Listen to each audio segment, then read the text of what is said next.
The title of our project is Cloud-Based Movie Recommender System. This project is done by Amit Baran Roy and Aprajita Singh. The aim of our project is to build a cloud-based recommendation system for recommending movies. So what exactly is a recommendation system? A recommendation system is used to recommend items to a user based on the judgment whether they would prefer the item or not. This is done by predicting the future preferences of the user on the basis of past preferences and the preferences of similar users. Recommendation systems have many applications, such as suggesting products in Amazon, movies on Netflix, or pages on Facebook. They help in personalizing user experience and giving users a broader exposure to different products in that category. They also benefit the service provider by increasing engagement and potential revenue.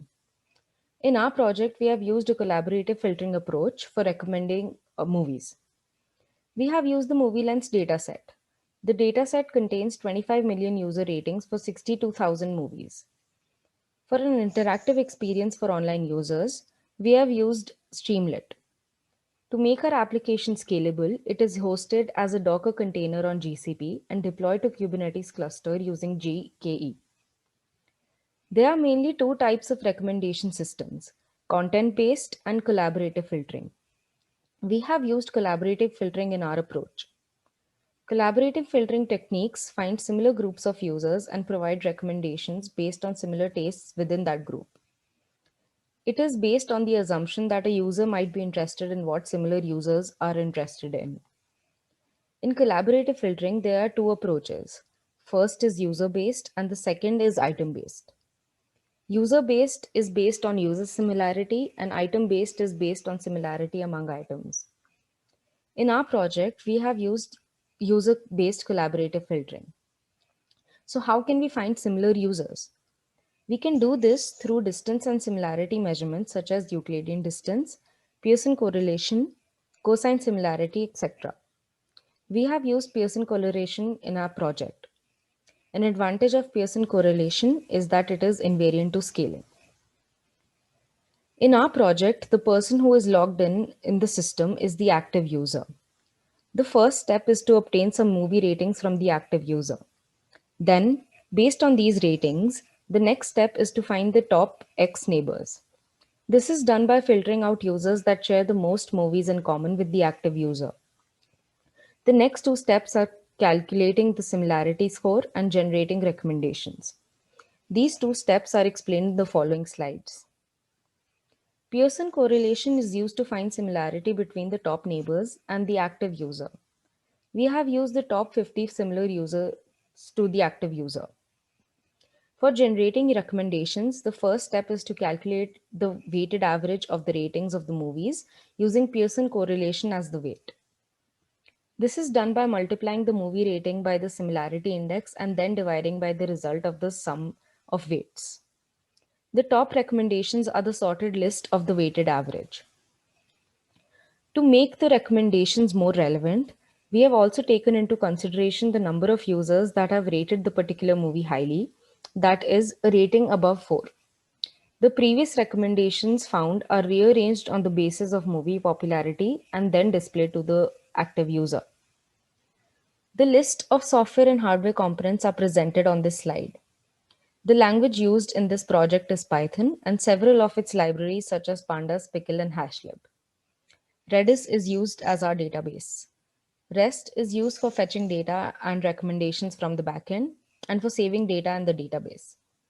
Streamlit is an application framework designed specifically for machine learning and data science projects. It is a Python-based application framework for creating the front end. Hi, this is Amit. So moving on, let's look at the system architecture and how the components will be interacting among themselves. So we have the interactive Streamlit application here, and it is written in Python, which runs the collaborative filtering algorithm. So this application is built into a Docker image and uploaded to Google Container Registry here. And then we use Google Kubernetes engine that helps to deploy this container into a Kubernetes cluster.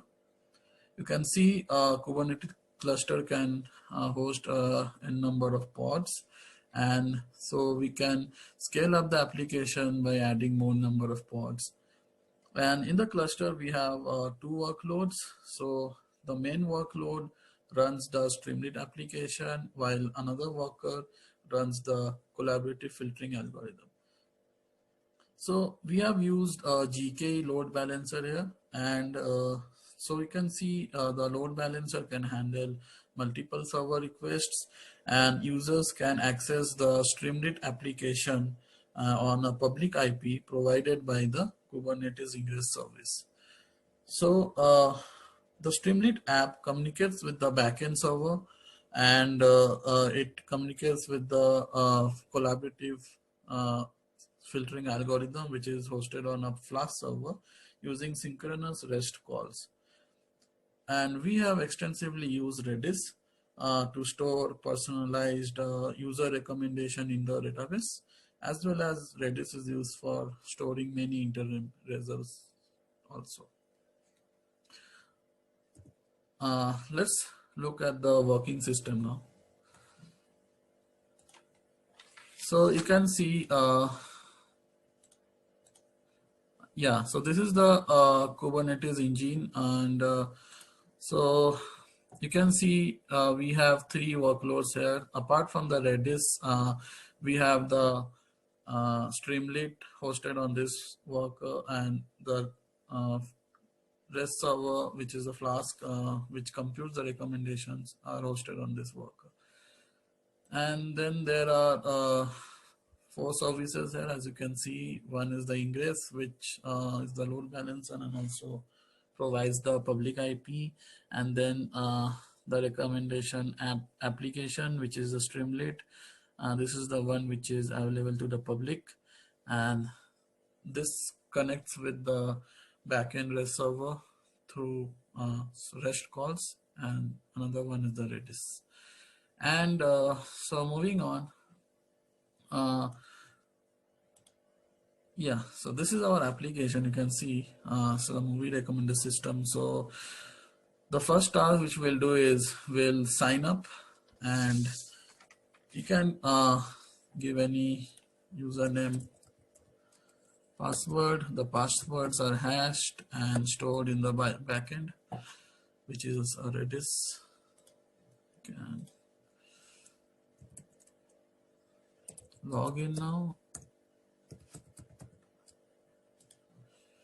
You can see we have logged in, and right now we have no rated movies. If we go to recommendation, we have to rate few movies to get the recommendations. And so we shall, the first thing it asks us to choose 5 genres.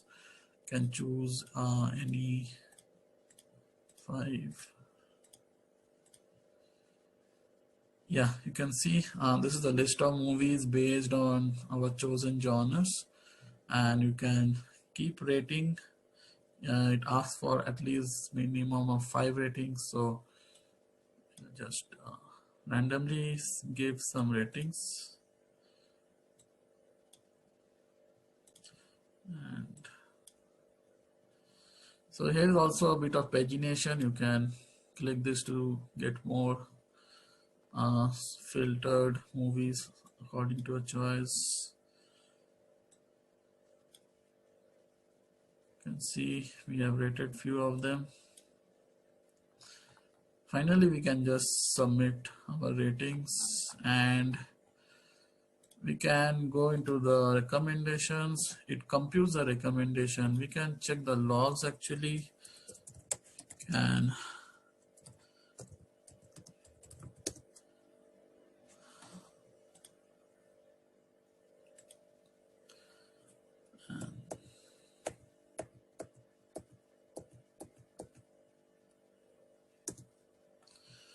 can see our computations are done here actually. Yeah, so this is as explained earlier by Aparajita, and we can see finally our recommendations are up. So you can see we have a bit of details here. So this is the name of the movie, genre, and the year, and this is an interesting metric. So this is how we are evaluating our system. So what we are doing here is we are taking top 50 users to similar users uh, and then we are taking their rated movies and then we are computing the recommendations. So this match percent is like similar to what Netflix does.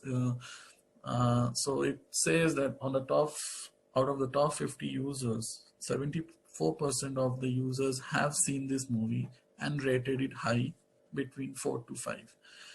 So that's the algorithm pretty much, and you can see more movies, can do a show mode,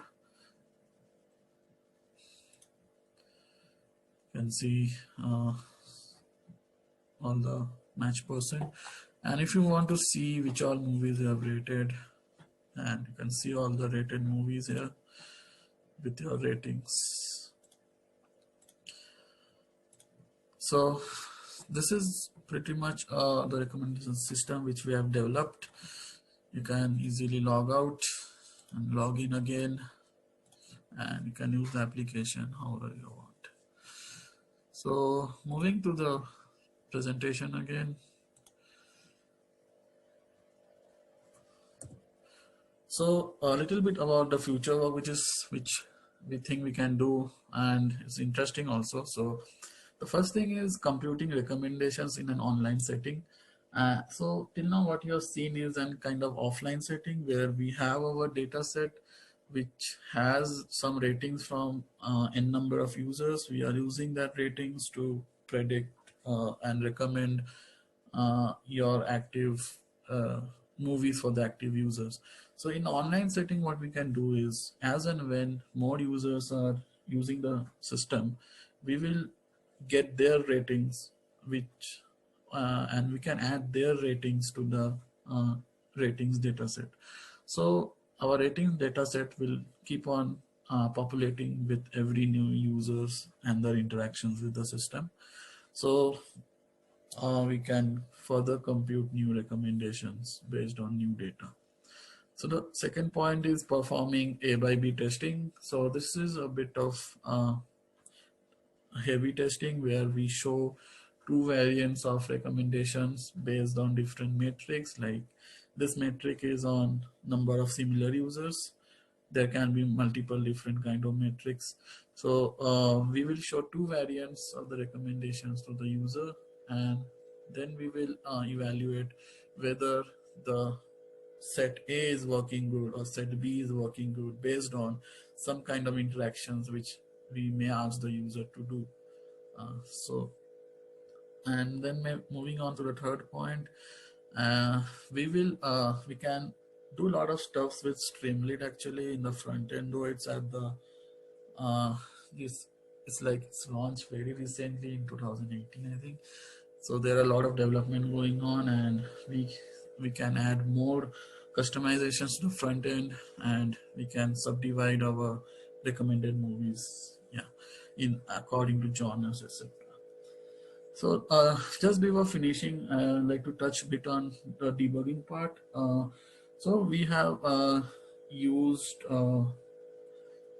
the Kubernetes logs feature using the kubectl logs command, and we have also tried debugging the logging into containers using kubectl exec command, and then we have checked deployment logs inside the containers. So I have faced bit of issues while dealing with the health checking. So that requires some kind of debugging as well. Then there is a front-end debugging which we did using inspect element, checking network calls. So yeah, there was a bit of debugging and testing as well as evaluation involved. Yeah, so that's it for our presentation. If there are any other questions you would like to ask, feel free to reach out to these email IDs. Thank you. Thanks for your time.